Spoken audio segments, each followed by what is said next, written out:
talipanda sa pelikulang relasyon at bilang yung bagong babae sa pagbabago, bilang ng babae. So, three women, di ba? Bilang ina, bilang kiri, Balde. bilang Kabit. social chase, woman sa catalyst of social chase, di ba? Kaya hindi natin magkakain. Yan. Anyway, sige, let's start. Pwede discussion para na-expose tayo. Okay, sige. Sige, ayusin si Sumoy. Okay. Ayan, anyway, good morning everyone, and let's discussion for this. Pagkakataong ito, tatlong pelikula ang ating patalakayin. Ito nga, bata-bata pa nung ginawa, relasyon, tapos yung pagkakalingan sa Stella. Nahalap din ang panalibing masangkos.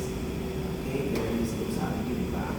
Mahusay na ang trends, di ba? Status, kung sa mga pelikula, ginawa sa Para sa akin po, iba po talaga yung mga ginampanan na role ni Anne. Na parang pinakita niya yung iba't ibang klase ng babae. Parang iba ba, atin muna natin ano yung unahin ba talaga yung sabihin ng pelikulang kasarian? Ba't yung pelikulang yan? May direktang unahin ba yung kasarian pelikulang kasarian? Sa relasyon, bata-bata, tapos yung Sister Stella. Malaki ba ang kampanya ng kasarian sa pelikula? Anong klase yung pinapagyan sa anyone? Doon po sa tatlong pelikula, parang napapansin ko na malaki talaga yung kampanya ng kasarian, lalo na po especially sa mga babae. Kasi alam naman natin na sa panahon ngayon yung babae, parang hindi ganun po nagmamatter yung mga say nila. Pero dyan po sa tatlong pelikula, kahit na noon pa po siya ginawa, yung tatlong pelikula na yun, parang nangingibabaw yung babae doon na parang hindi lang siya, yun nga, gaya ng mga sinasabi, na hindi lang basta babae kasi yung isang babae. Kumbaga, meron din silang mga pinaglalatan. Nabibigyan po sila ng boses. Kasarian. Direkto o indirekto. Pinag-representasyon ng pagbabago. Masig unahin ang pelikula kasarian. Makapangyarihan ba ang unahin ang pelikula kasarian? Yes po sir, ano po kasi yung sa part po dito pinapakita na, di ba po sabi nga din sa palabas na ano yun ni Madeleine, yung babae yung bakit sumasali sa mga kagaya ng mga welcome na ganyan. Kasi di ba ang thinking dapat hindi dapat nakikisali yung mga mother sa mga ganung gawain kasi nga alam naman natin na pag may welcome may mga gulo na nangyayari doon. So expected nila is lalaki lang talaga yung sumasali para makapaglaban para doon sa karapatan ng mga tao. Sabi na sa unahin ang pelikula kasarian. Kasi pagpapahayaan ng karapatan dyan. Anyone, yung unahin ba talaga ang pelikula? Pelikulang class is very potent medium of communication para maghayaan, magpakita, magparamdam sa atin ng kakaibang uri ng realidad ng pagpapahayaan. Anyone, yung unahin ba talaga ang kasarian ng pelikula sa konteksto na natin? Miss Kay. Sir, ano po, para sa akin po kasi, connected po kasi talaga siya, hindi lang po. Siguro po doon sa mga palabas na Ate B, more on, pinapakita po yung kakayahan ng mga babae na kaya pong ipaglaban yung karapatan namin na bumoses o may masabi kami na opo, na parang kaya namin lumaban ng patas. So parang hindi lang po din siya sa mga pambabae, may mga part din po na pinapakita doon na pantay-pantay po dapat talaga yung kasarian ng lalaki at babae din sa mga pagkakas. Bilang point of view ng lalaki, ang sabi mo, sa kapangyarihan ng pelikula, sa paglalarawan ng pahayag ng kasarian ng babae.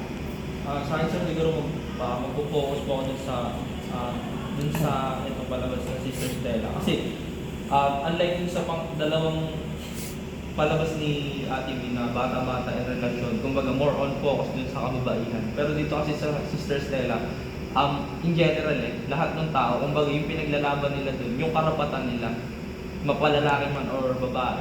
So, ayun, kumbaga, Social issue. Si Mati, lumabas naman kung pwede. Apo. So ayun nga siya, kumbaga, gaya yung sinabi ni Rose, na hindi porket babae ka, especially madre ka, hindi ka na pwedeng makisali sa mga ganun. Kumbaga, Ganong usapan. kumbaga, ay gaya ng sinabi niya kasi, gaya ng sinabi ni Ate B kanina, yung nalimutan ko yung line na minsan kailangan mag-desisyon para sa sarili, yung kausap niya yung lalaki. Ang ganda ng mga detalye ng sisters nila, diba? Hindi tayo, hindi lang sino kikilos, hindi kailan pa, diba? Ano yun class, parang detalye ng mga supersibo, yan detalye ng mga musa yan, diba? Ganun ang mga detalye ng kanya. Even after all, just say something about number one. Ano sir, sa unahin ng pelikula sa kasarian, kasi yun nga po, diba, yung pelikula po, parang nagiging medium siya para maihayag yung mga saloobin based on sa kasi diba sir, pag bubuo tayo ng pelikula, dito parang pinipili or bubuo tayo ng tema ng tema ng bubuo na or papalabas natin yung pelikula. Tapos sunod nga po sa mga pelikula na ginawa ni Ate B is talagang parang nagbigay siya ng malaking diin sa mga kababaihan kung saan tinatalakay dun sa tatlong pelikula na yun yung iba't ibang kalakasan ng kababaihan sa bawat pelikula na tinampan nyo. Sa pangalawa, paano nilatag ng pelikula yung ano sa pinakasilat kultura? Paano nilatag ng pelikula? Yung kulturang pinila dapat ang babae, typical na babae sa kusina, kumbento, tsaka sa kama, typical, di ba? Ordinaryo yan. Pero may Sister Stella yun sa bata-bata, ang babae sa kalsada. So may sigaw, di ba? Kasama ng mga pangayawang tao para may pahayagan ka ng mga pinaglalaban, di ba? Yung kung sabihin kultural ba dyan, nagbago na. Ang babae, iba na si babae. Anyone. Paano nilatag ng pelikula yung sa pinakultural na sa tatlong babae? Dahil tutulad ng Kirita class, di ba? Sa relasyon, tinago siya eh. Pero dapat pang nakatago, dapat ilantad isang salubay para anyone. Go. Yes, sir. Totoong nagbago na nga yung kasarian sa yung kultura ng babae tsaka sa noon tsaka sa ngayon, sir. Kasi po, napakita naman sa movie kasi nga di ba nakasanayan nga natin yung mga babae sa bahay lang dapat household chores lang yung ginagawa nila, yung mga magmamadre nga lang sila. Dapat wala silang say sa society, gano'n. Diyan po sa mga pelikula na yan, pinakita na lahat sila or yung mga babae, may karapatan silang magdesisyon para sa sarili nila. Kaya nilang panindigan lahat ng sinasabi nila. Kaya din nilang gawin yung ginagawa ng mga lalaki na hindi pinapagawa sa kanila sa panahon noon. Diyan sir, pinakita kung gaano sila kalakas na kaya din nilang makipagsabayan sa lahat. Ang lesson natin last week, second wave feminism, tapos yung Gabriela, swak na swak sa mga pelikula. Yes. Yes po. Pero yung second wave feminism, diba?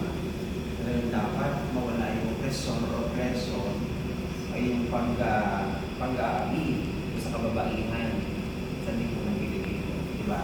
Yan as early as the 1960s, yung women's liberation in the 70s, sa Amerika, pumuntang Asia, pumunta sa Pilipinas, ayun, nagpausbong yan, yung palawak ng usapin ng pagbabago ng kababaihan. Yung women's liberation, nagkaroon ng pamilya. Okay? So palagi nyo ba yung kultural na yun ay dapat mapanatili pa rin o meron pa rin tayong mga tradisyonal na paniniwala ng babae ay yun lamang na dapat na nakakonfine sa bahay. Yung mga ganun ba yun ba? Iyan, sabihin yung babae sa bahay, sa tahanan, Ano po, parang sa ano sir, mayroon pong mga babae na hindi naman sila stay lang sa ginagawa na rin. Kumbaga, ay parang hindi lang nila gusto na isa lang sila doon. Gusto nilang pangkalaman. exposed sila. Okay? Kasi sa konektado pala yung kultura kasi at ang kasaysayan, diba? Sa kasaysayan kasi sinita ng mga babaylan noon, diba? Pero yung mga babaylan, mga priestess, diba? Hindi sila yung mga manggagamot ng panahon, bago na yung mga sila. Sila yung mga community leaders, diba? Mga babaylan. Kaya lamang, nawala sila kasi tuluyan silang tao dito. Nilipol ng mga Kastilas, maniwala sila ay mga makukulam, di ba? Opo. Mas influensya sila sa lipunan Pilipino. Kaya, kumbaga, pinilit silang tuluyan mo, itong mawala, di ba? Kasi sila yung mga witches, di ba? Kung magpatuloy yung lamang siguro ang mga babae na nito,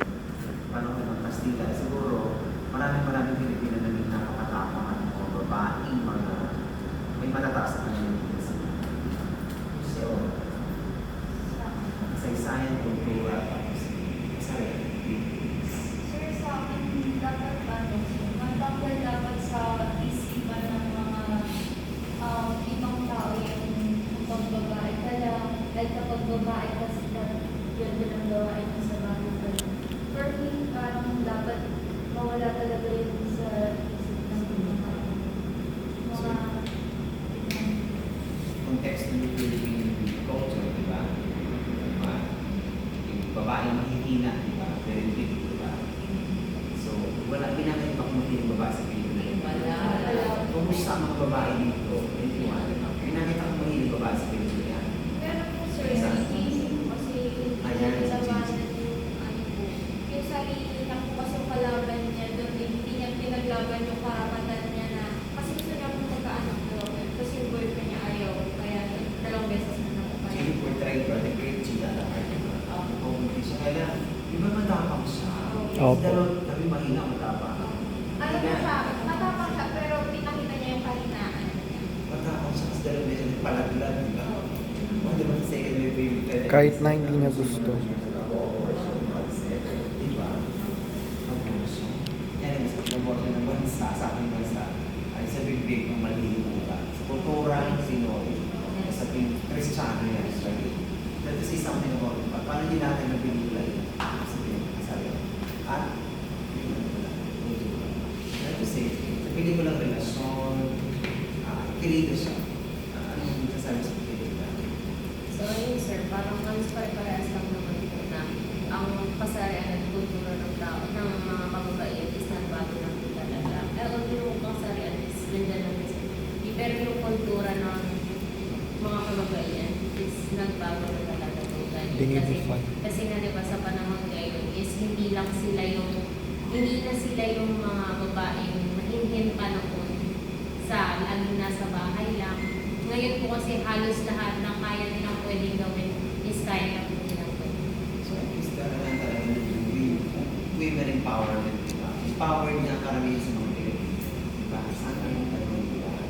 Pero meron pa na nakatirang piliin, lalo sa mga siguro yung mga nasa lalaki ng Pilipino siya. Sa bahay ng sila, alaga ng bata, wala kasi nila. Pero ngayon kayo, syempre, mga nag-aaral. Dapat talaga empowered ng sa sila. Sa sarili natin. Okay? Ayan. Doon sa doon sa konsepto ng babainan, ina, sasabihin ng ina. Tapos, bilang ina, asawa, kasama dyan. Tapos, bilang kirili, bilang isang babae sa pagbabae. Okay? Completos regalos, di ba? Bilang sa dakilang ina, dakilang ina ba siya? Sa bata-bata. Bakit naging dakilang ina si Lea Bustamante? Sige niyo ako salita. Ano sir, yung Dakilang ba siya? sa lahat ng desisyon niya, laging yung mga anak niya yung iniisip niya. Kahit na yung sa nasasakripisyon niya na yung ano niya, yung pagod niya lahat. Basta lahat ng mga iniisip niya para sa anak niya. Kahit na minsan, ano na, yung nasasaling na yung pagkababae niya. Kumbaga, nagdalaban niya yung laging kapakanan ng mga anak niya. Dakilang ina sa pagmanay na. Pero may tinatago rin sa kalandian, di ba? Oo. Kompleto siya eh. May kalandian siya eh. Kompleto naman, di ba? Bakit may kalandian siya? Iba't ibang lalaki, di ba? Pwede mo nasabihin, malandi siya doon. Para kaya, kasi gusto yung makipagtalik ng sa lalaki na hindi mo malandi ba yun? Anyway, Di po. Sir, sa part ko po parang medyo sir. Kasi hindi naman po siya normal talaga sa atin na, I mean, hindi siya normal for my point. Kasi pag alam mo na yung status mo, kung nasan ka dapat alam mo na yung dapat hindi mo gagawin. Di ba, mag-aalok ka sa ibang tao, especially kaibigan mo. Eh, alam mo naman na may, mali na nga na may kabit ka. I mean, nandito ka na sa isang lalaki kahit na iniwan mo na yung isa. Alam mo yun, patong-patong na yung pagkakamali mo, tapos gagawa ka pa ng panibang pagkakamali. Sabi nga sila yung Bustamante, di ba? Di ba siya eh? Wala tayong question sa kanyang pagiging takilan niya. Pero outside of that pagiging takilan, nakakagos na nakaibang. Yes. Okay, pumatol ba sa dalawang lalaki, tapos hindi pa tayo sa paglalaki. Pero of course, nangyayari mo yun sa solo yung parang ibang classes. Kasi mga boyfriend, hindi nga boyfriend girlfriend, katagod na yun. Nakita lang kanina, magabi sa bar, wala na wala, iba na nasa hotel, nasa kotse, nasa sex, o wala namang relasyon at o tawag ko. tawag lang yung tawag lang yung magkalubulan. Makakailangan ng particular hours, Yes. diba? Ay, ganun lang yung mali ba yung tama? Parang mga kabataan, Gen Z, mali ba yun? Exploration din, diba? Mali. Ano? O, sige, bakit mo tinanong ba? Pagtayo sa mga panoan. Mali. Ano sir kasi, mali po makipagtalik kung wala kayong relasyon sa isang tao. Kasi po, Hindi. sabihin na natin na sa jowa mo okay lang. Kasi may relasyon na kayo. Para kasi nga yun sir, parang ginagawa mo ng libre yung katawan mo para sa ibang tao. Ganun. Mas babae ka lang. Although, woman, male, hindi na namin din yung mga nasa syudad, di ba? Kita lang sa bar, nag-flip lang ng hair nila. Nag-flip siya ng hair, nakakit yung lalaki, kasama na sila ng sex. Na hindi nga alam Okay lang. pangalan, di ba? Real dating. Mamaya may sakit pa sir. Kasi yung nagiging babae, is mga upper middle class, upper class, upper class. Sex is just thing, di ba? Just for power. Di ba? Para mas mag-fulfill na ng kanilang mga biological physical needs. I'm sure naman, I'm sure dito, alam mo yung ganyan, di ba? Kung nagpa-practice mga kayo nila, kanya-kanya, di ba? Pero sabi niya mali, di ba? Meron kang gumagawa, kayo yan, di ba? Opo. Okay, sa inyo yan, decision. Mali man o tama, kanya-kanya. Okay, pagiging bagong babae. Nakita yung bagong babae sa Sister Stella. Opo. This is your first time to watch this film. Bago. Yes. Ay, kamusta yung unang reception sa inyo ng pelikula? Kamusta yung pelikula? Kita, press ka ba doon sa napakalagang script ni Yes po, sobrang ganda ng pagkakasulat ng script nila, yung patungan ng line ni Sir. Ano siya, parang kung iisipin mo puro balbal yung ginamit nilang words, pero mabibigat po yung dating sir, nung every word na binibitawan nila. Tapos sir, yung about naman kay, sa mga paninindigan nila dyan sir, even though yung kahit nakataya na yung buhay nila, hindi talaga nila nilet go yung pinaglalaban nila sir. Kaya sobrang ganda ng film para sa akin. Magaling class yung writer class. Si Pita Kapa isa, yung Pita rin award, yung College of Mass. Award din na. He's technically very, very renowned journalist in the Philippines. Parang Panimatos yan, kilala na yan. Okay? And nakulong yan, parang diktatorya. Pinakulong ni Marcos yan. And the rest of the journalists, kasi may paka-left-leaning yan eh. Opo. Marami siyang isulat against sa Marcos dictatorship na nagsaglasan ng siguro. Yan, ang dami nila eh. Yung Vera, pati yung kanyang kapatid dito sa lurong ko. Yung kapatid kasi yung nakaka, kasama siya dito eh. Pinulong din, nakapatid sila nakulong, di ba? Yung kanyang kapatid dito si Emma Lacaba, pinatayin. First at article ng Emma Lacaba. Si Emma, kapatid niya ni Titan Sister Stella, pinatayin doon mga sundalo. Kasi nag-underground, naging NPA siya. Okay? At puro matatalino ang mga pamilya niya, mga Lacaba, Materos. Ayan. Ito si Emma Lacaba, atinista yan, scholar yan. And then, sa course niya, TV Humanities, no? University scholar. And then, sobrang talino niya, bagong maging political orientation, when he read books on Mao Zedong, Lenin, Lavla, etc. Okay? Naiba yan. Kasi ganun din si Pete Lacaba, scholar din sa atin na yun during his college days. But he did not finish his schooling. Kasi nasabi niya, kailangan mo magsulat magtrabaho ng journalist. Hindi niya tinapos ang kanya scholarship grant sa Pinay bilang literature major and then just work as a journalist and magpahayag sa newspapers. So, yan, nakulong yan. Buto si Pete na nakalabas sa punduan, yung kanyang kapatid, pinatay. Isang napakaraming mga benefit na paano makakasipin. Diba? That's one of his films niya, Sister Stella, okay, ano ba? What's so outstanding in the film Sister Stella? Ano outstanding? Yeah. Ano outstanding sa film? Yung ano sir, yung pinakatanong na ano ni Sister Stella sir. Kasi yung sa palabas ang tapang na parang gamitin yung imahe ng madre para mag maging data dyan sa pelikula na yan. Or parang baliin or italiwas, sir, dun sa parang nakagis na ng gampanan lang ng isang bagay sa isang pelikula, sir.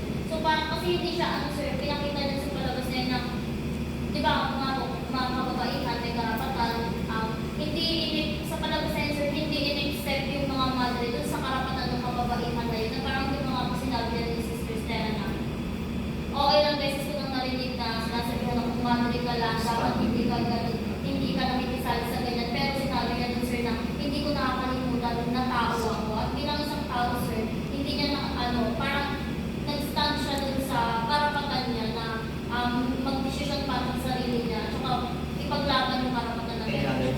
grabe yung eksena yun, di ba? Ang galing yun, take on down lang yung eksena yun, take on yun na habang may paano, di ba? Sabi ni Bill Manu sa lipa, kumain ko yun, basta naman ko na-out ko lang yun, pinuportray ko lang yun, pag-distract ng director, ginagawa ko na. After that scene, okay na tapos na sa kanya sa project. Pero naiintindihan niya lang yung cost ng pangmagagawa ng siya mismo ay naging public servant niya.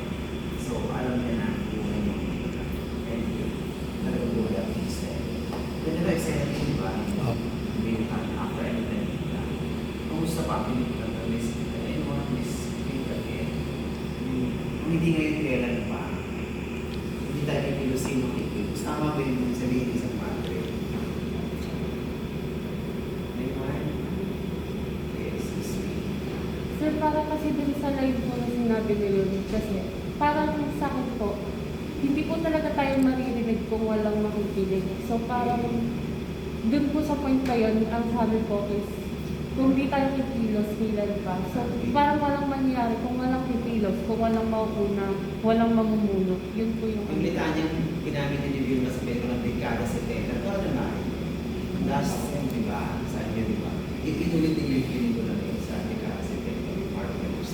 Paano na sa anyway, yung series that, sabi sa inyo kanina, nag-flop yung sa takilya, bumagsak sa takilya niya. Kasi nga, ang reason dyan, persama ko rin lang kasabay eh. Political na pelikula eh. At tayo, yung lalo na 80s, hindi talaga sanay ang mga Pilipino na panoorin si Vilma na pinagsisigaw si Madre Ma. Sanay ang mga Pilipino si Vilma, Kirita, Mistress, inaasawa, box office hits, gano'n. Pero ganito, parang nanalibago sila.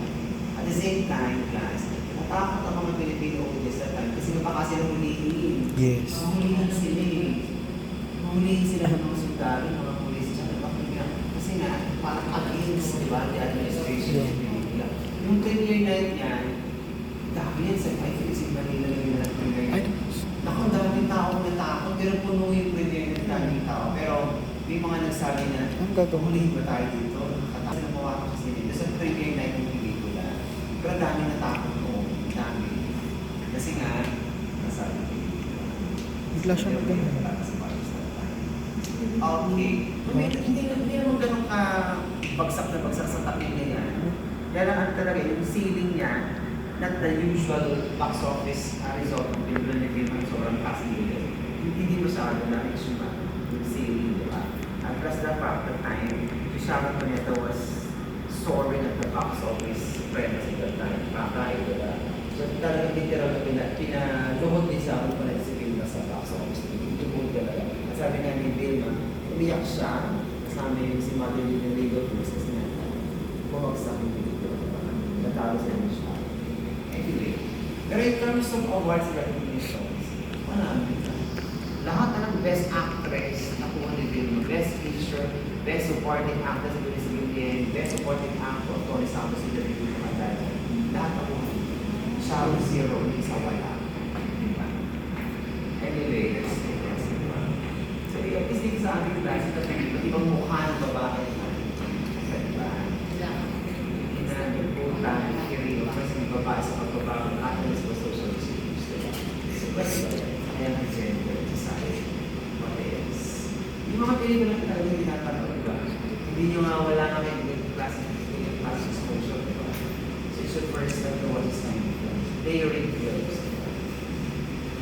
Press Why the girl is in lalaki? Yung sa tatlong pelikula na pag ano yung pinakagusto? Relasyon ba? Ako po? Parang sa akin, sir, yung bata ba?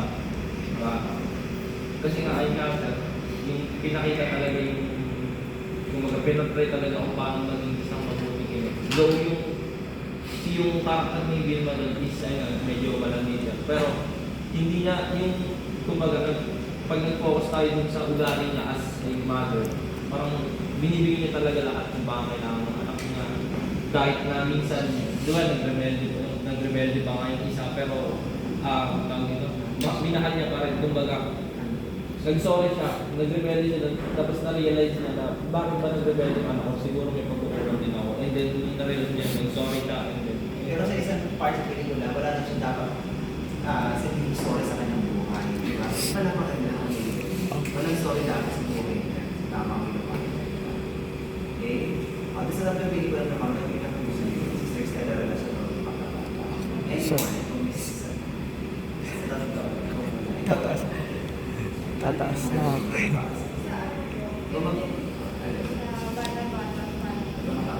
Sa pagtanda ako, matatanda. Kasi pinakita po ni Vilma yung lakas ng isang pagiging babae na hindi nagpapaligtas sa kahit sino. Hindi, hindi na. Ikaw, ending other ba man last? Yes, ikaw, ang pinaka-morning. Sa akin po sir yung ngayon, yung Sister Stella. Yung first part ito yung parang natulugin na ako. Sorry. Nakatulog po ako ng slide kasi yung Sister Stella po kasi, 'di ba, parang political na movie nga po siya. Tapos yung gusto ko din yung sabihin kanina dun sa isang tanong nyo is kaya siya kaya siya parang outstanding kasi ginawa nila yun sa time ng merong may diktadorya, ganun. Tapos parang itong pelikula ngayon, parang applicable din siya sa kasalukuyan kasi parang tawag dito, yung nangyayari po doon sa pelikula na parang may pinaglalaban na huwag niyong gawin sa amin itong mga mahihirap pero walang ginagawa yung nasa taas, gano'n. Parang gano'n po yung mga nangyayari sa pelikula na applicable din po siya sa kasalukuyan. Kasi may issues, hanggang ngayon may issues sa pelikulang yan. Kasi yung director, Baird yan, super nerd, so si Mike De Leon, hanggang ngayon hindi sila nag-iinit ni Father Lily. In terms of ownership, ako ownership talaga yung big question kasi nga, producer si Father Lily yan, di ba? Kasi nga, kung producer, acting yan, di ba? Kanya yun, di ba? Pero hindi ni Michael, kanya raw yung pelikulang yan. Up to now, hindi siya ma-remaster. Kasi parang pinipigilan ni Michael. Kasi nasabi ni Michael, director, kanya rin yung pelikulang. Kasi hindi yung takong director dyan eh. Pero Michael is one of the best directors in the country. Napakagaling niya eh. Yun lang yung gusto nila ibigay ng producer. 40 years after, 41 years after, 39 years after. Kasi natin siya. Okay? Kasi at gusto ni Mother Lily nung una, gawing yung producer, di ba? Gawing love story, Sister Stella, yung love niya sa sa journalist. Producer siya eh. Gusto niya love story kasi Vilma Santos siya. Ang ginawa niya ni Pete Nakapa, iniba niya. In collaboration with the director, pati yung political ng pelikula. All the while, money ba ng producer? Alam niya ng producer, bigyan ng pera, di ba? Ang ginawa ng director at ng writer, ayaw natin matapang theory ng political ng pelikula. Hindi na gusto ng Mother Lily, di ba? Hindi na gusto. Kasi iniba. Kasi producer siya eh. Sa imong ano niya. Kaya hanggang hindi issue yung ownership niya. Hindi talaga payagan yung anak niya sa smart film. Pero dapat producer talaga yun. Sa issue pa natin yun, di ba? Anyway, hindi ko na siya po din. Ano pinaka-pinabili ko na pagod sa akin? Ako sir yung tawag ako dito. Kasi sir sobrang sa akin.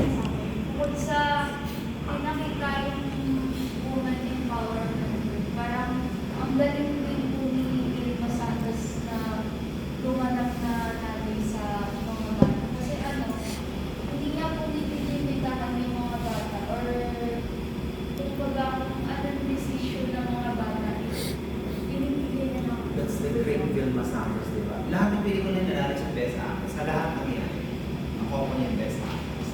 So, last din, icon ba si Vilma? Yes. She really an icon. Matagal yung icon. Kasi kapag, di ba, pagka sinabi, marami kasi siyang palabas yan na ano eh, eye-opener.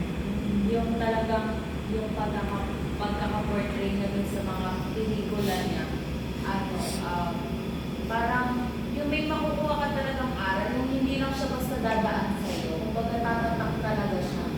Ganun po yung mga pelikula niya, kagaya po niya, yung Sister Stella, gano'n. Eye-opener po siya sa mga tao na, di ba po sinasabi dun sa palabas na, hindi kasi lahat ng legal na, ano, parang ay makakatalunan.